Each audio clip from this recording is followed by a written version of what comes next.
And so to start off our conversation, I just want to ask you, Jenna, so could you define for us what the diet mindset is and why may it not serve us very well? Absolutely, Jean. So the diet mindset is this cultural kind of undercurrent that we've accepted that tells us we're either being really good and we're eating a certain way that typically involves restricting or cutting out something, or we're not.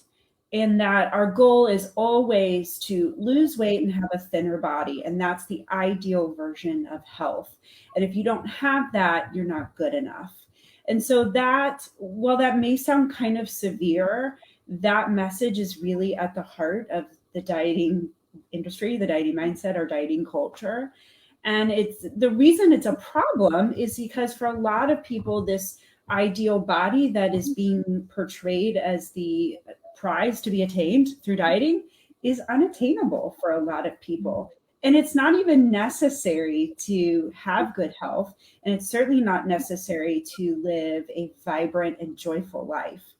And so there's so many strings attached to diets, and some people might even have positive experiences with dieting. And I totally can honor that. And I in no way want to put people in a box or ostracize them for that. But ultimately, from looking at research of people that diet in different diets over a lot of time, we're concluding that short-term diets really don't work for long-term sustainable weight loss or weight maintenance.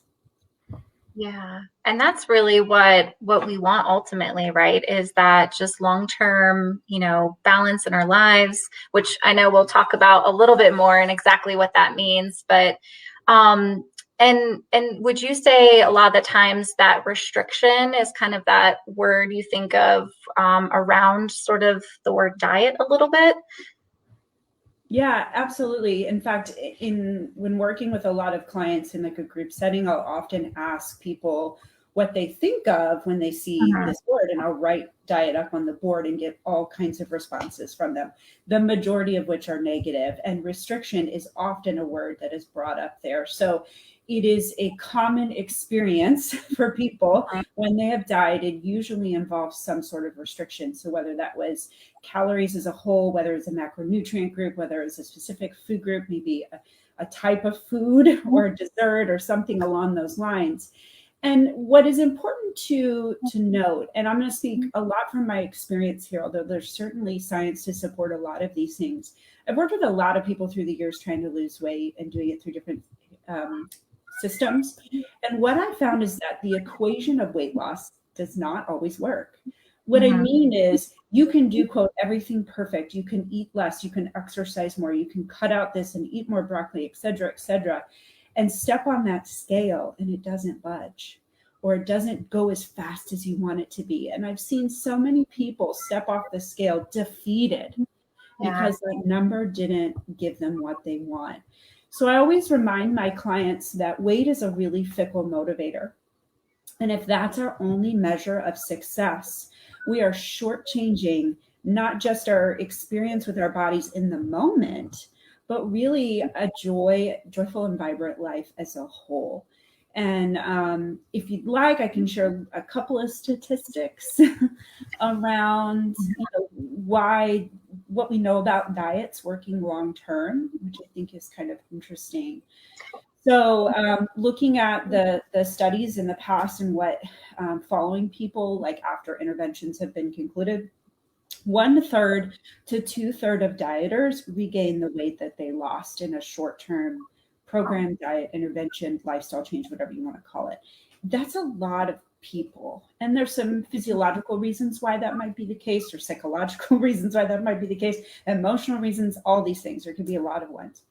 And the average weight of, excuse me, regain after finishing a diet is about 1.4% per month. And so if you kind of work the numbers and estimate that out, that means the average person will regain the weight that they lost in about a 4-year time period.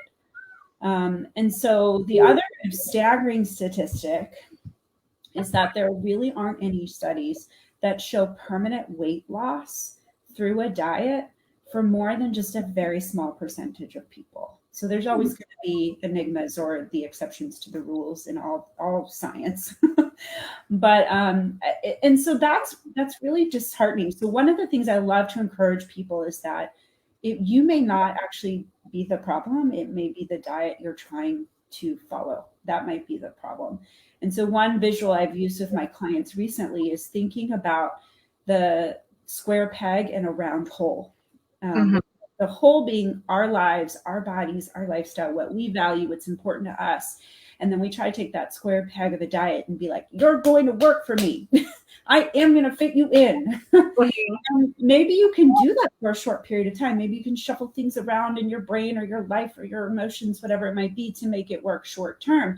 But ultimately, we still have a square peg and a round hole of a life.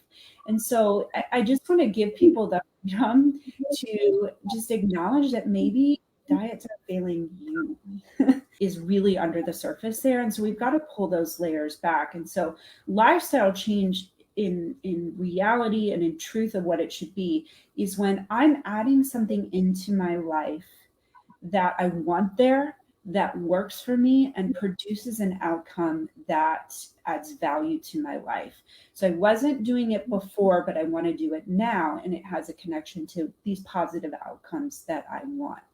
And so let's take this out of context of eating and put it into context of another sector to just give us some perspective on why it's easier said than done.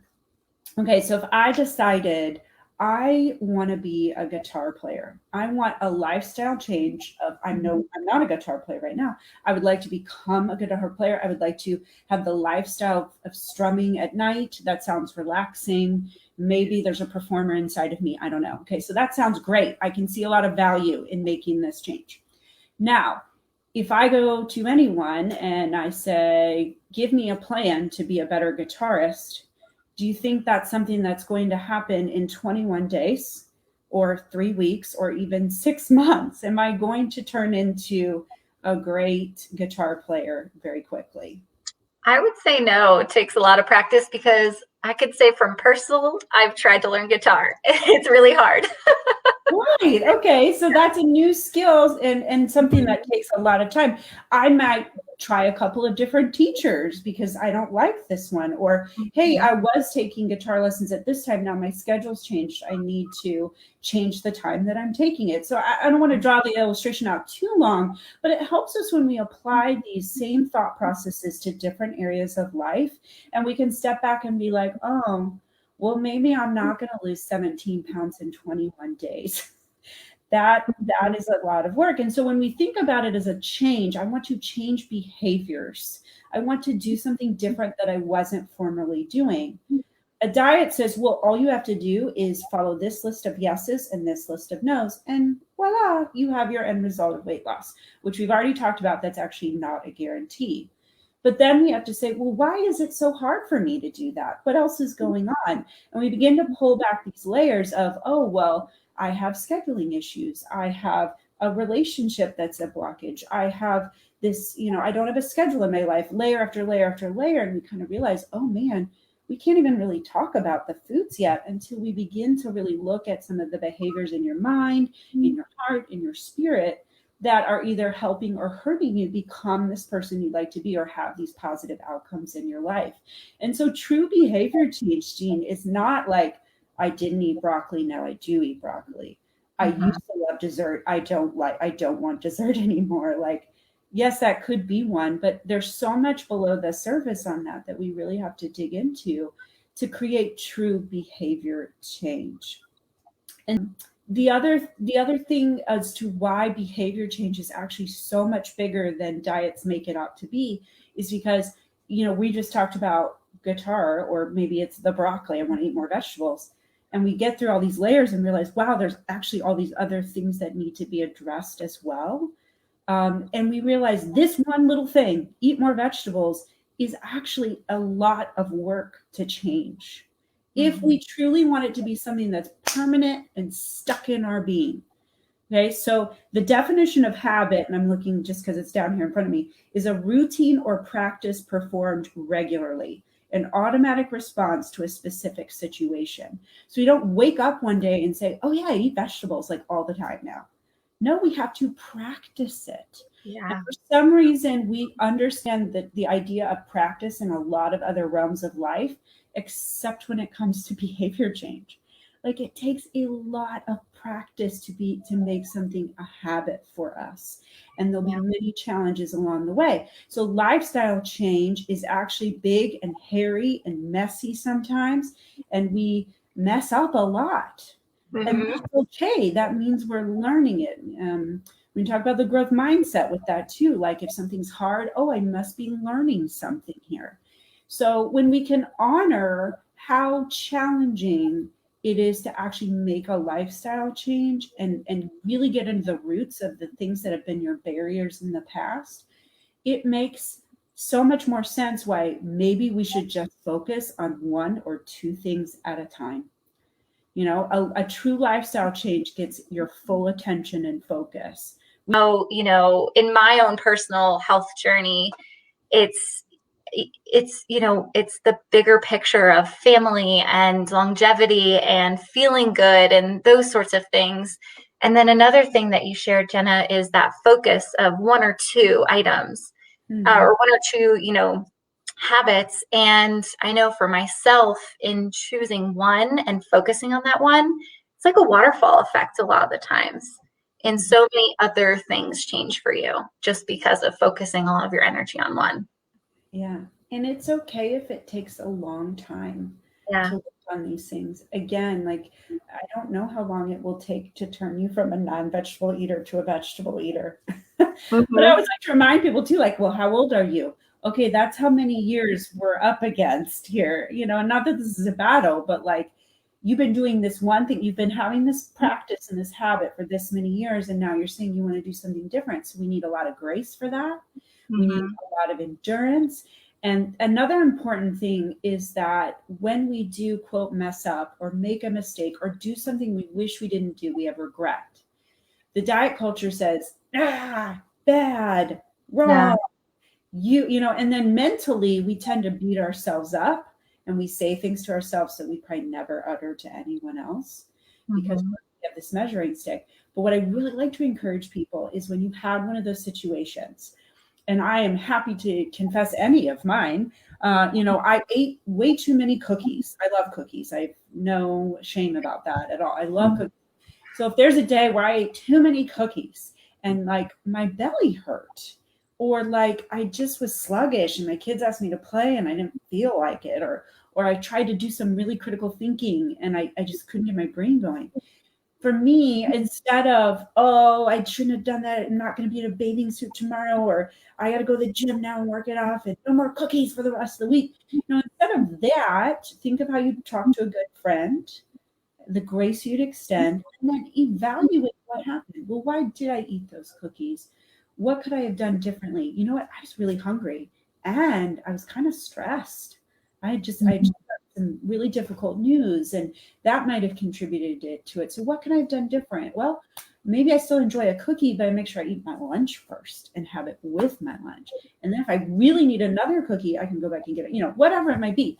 That's what I love helping people think through. But like, have grace on yourself and evaluate what happened. Don't judge it, don't shame it, and just ask a very benign question of, well, what's something I could try differently next time I find myself in that situation? If we don't want to have the diet mindset, if maybe you're beginning to realize it's not serving you well, what do we replace it with? And that can be behavior change in and of itself, a lifestyle change, just changing our approach to that.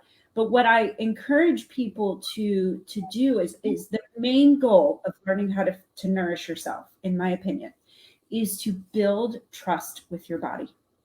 One thing I hear from time to time, and I will confess it just makes my skin crawl, is when people say, oh, I just don't trust myself. I can't be around this. I can't put myself in this food or drink situation. I just don't trust myself.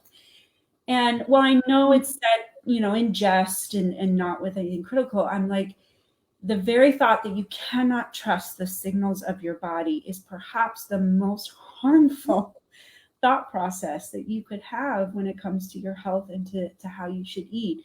So the goal is to build trust that when your body sends you a signal, whether that's hunger, whether that's satiety, whether that's a craving for something you love, whether it's a craving for something you know your body needs to nourish it in the moment, you want to build experience with your body where you can trust those signals. So if it's a day where I'm just really wanting a cookie, I have had enough experience with my body where I can kind of troubleshoot through, okay, well, is this stress related? No, I feel good there. Mhm. Am I tired? No, I'm not tired. I just really would enjoy a cookie right now. And hey, I have the freedom to do that. And I can be around 52 cookies. I can be around one cookie. Maybe some days I eat 52 cookies, and maybe other days I just eat one. Any of those situations can be an experience for me to learn the signals of my body and say, oh man, 52 cookies left me feeling not so great.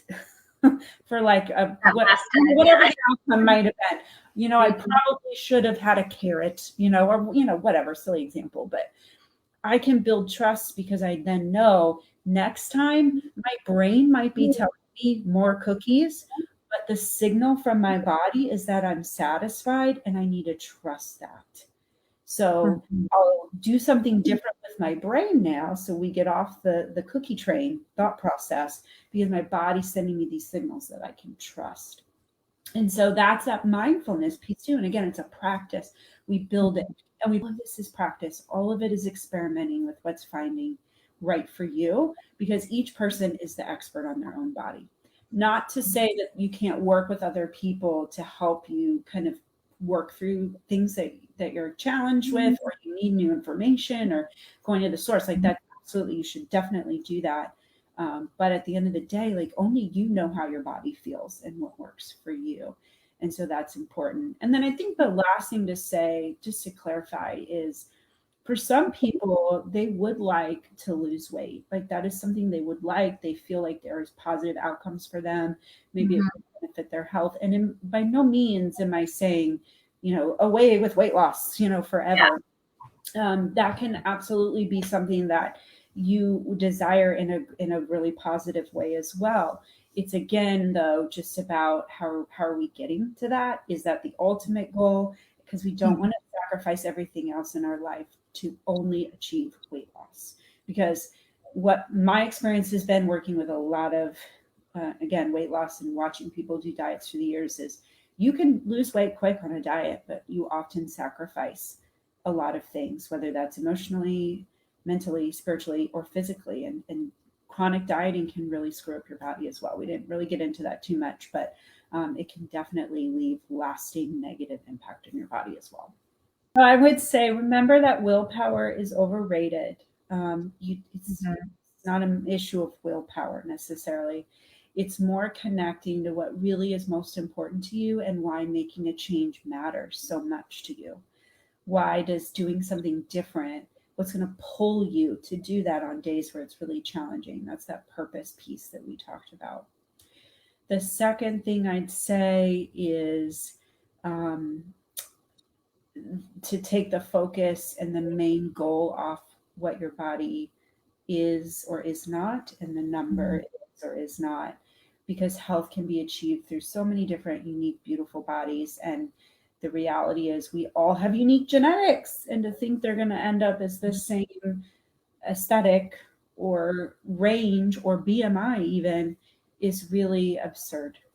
So I just encourage you to, again, not hold weight as the measure of success for your health or your value or the ability to wear a bathing suit or not wear a bathing suit, whatever the hangup might be. Just let it Mhm. go and enjoy being in your body and figuring out what's right for you. And then the last thing I'd say is really just embrace the idea of experimentation. This is not a right or wrong. It's not an on or off idea. It's just like it's an experiment. Let me try this and see if this works for my body. And then when your body tells you if it works or not, listen to those signals. A lot of times we talked about fitness even before. We will be like, I am going to do this type of fitness and I'm going to do it 7 days a week. But then your body starts to give you signals that maybe this is not good for me to do this. Maybe it Yes. hurts me or I shouldn't do too much. It's a great example of that. And sometimes with, you know, eating is the same. Like you're restricting or you're cutting out or wherever, and you're like, I don't feel good, and I don't have energy, I'm losing muscle, et cetera, et cetera. Well, like listen to those signs from your body. You are the expert. Experiment with something different. Mhm. See what works for you. And we can always learn from both successes and the times when things did not go the way we wanted them to. Both are extremely valuable. Yeah, awesome. I think that's a perfect way to sum up everything. And Jenna, so enjoyed your perspective on this topic. And thank you so much for joining me here tonight to talk through it. Yeah, I've had so much fun talking about this too. It's really, yeah.